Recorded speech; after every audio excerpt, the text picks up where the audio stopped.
Hello, Raven with Wild Soul Wanderings, and today's video is about tire management. So freaking exciting.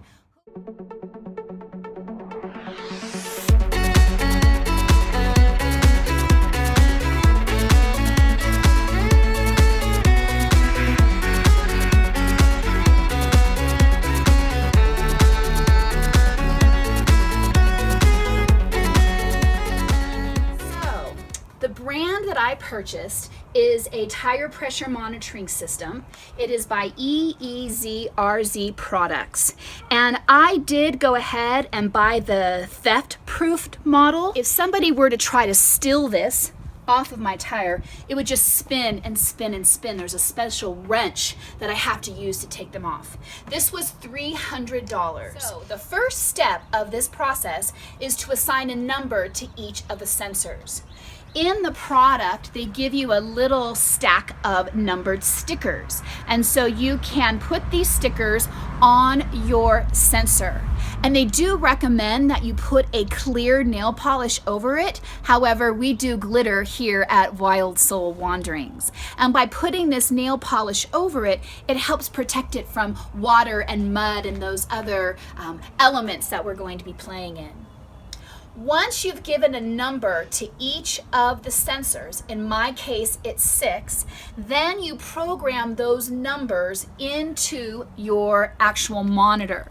And I'm going to go ahead and turn it on here so we can get an idea of what it looks like. So as you can see here, it's got the 2 axles on my tow vehicle and the 1 axle on my tow trailer that I've already coded.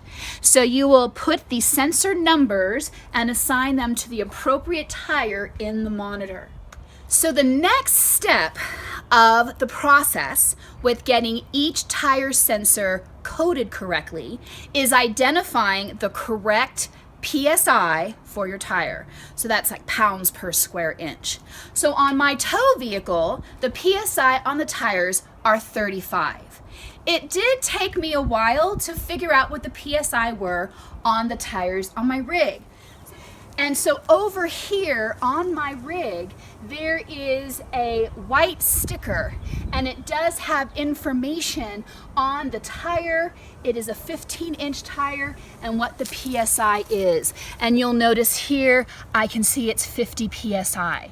So once I had this information, then I had to do math. I kind of had a freak out moment, but I got over that and I did the math. And so basically, once you do the math, you plug the numbers into your monitor. So in my instance, my tow tire PSI is 35. So high pressure is 20% over that, and low pressure is 10% under that. So I got to code that range of non-concern. For my tow vehicle, these tires are 50.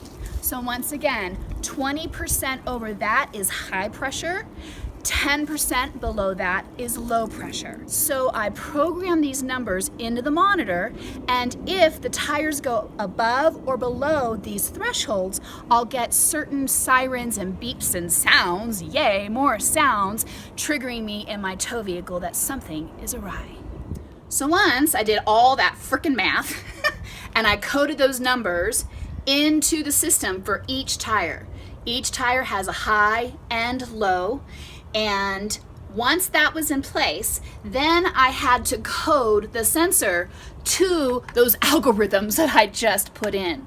And so there's a little area on this monitor called set, and I would just hold the sensor next to that area and click a button, and it synced up those radar systems. And so when I put the sensor on the tire and the monitors in my tow vehicle, there's a 50-foot-ish range for that reception to happen. They do sell boosters, so if you have a really big rig and the radar system is not far enough, you can get a booster installed. I don't need one. I only have a 19-foot rig, so I'm good to go. So I already installed the 4 sensors on my tow vehicle to make sure everything worked and was synced up. And it worked, yay! So let me show you what that process is like here.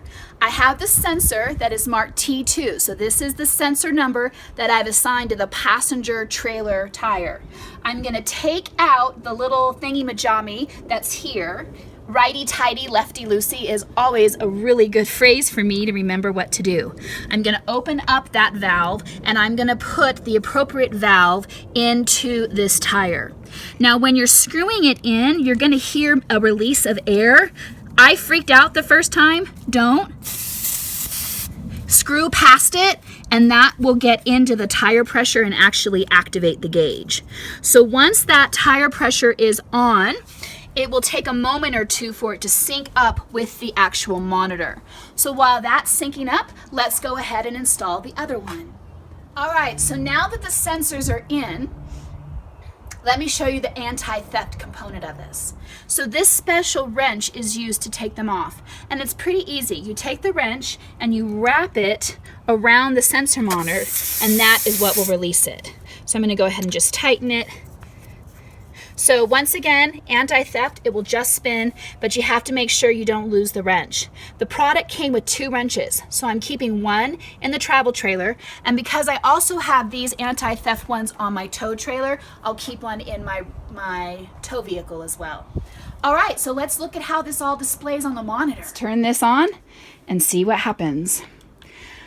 So you'll notice I've turned on the monitor and there's a blinking that's happening on the tires. So everything's kind of getting warmed up. It may take a moment.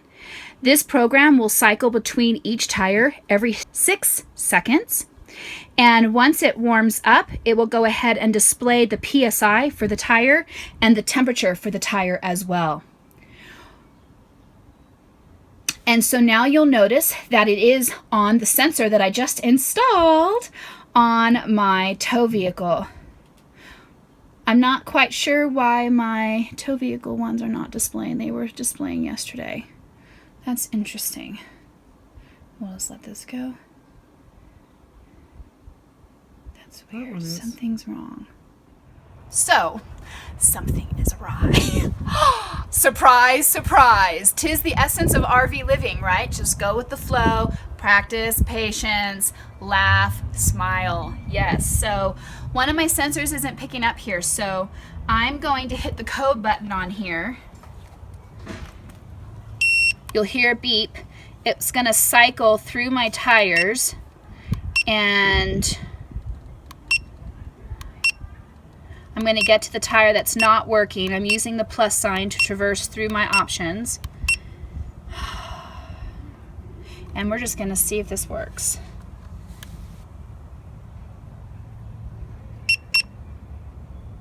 No. That's not working either.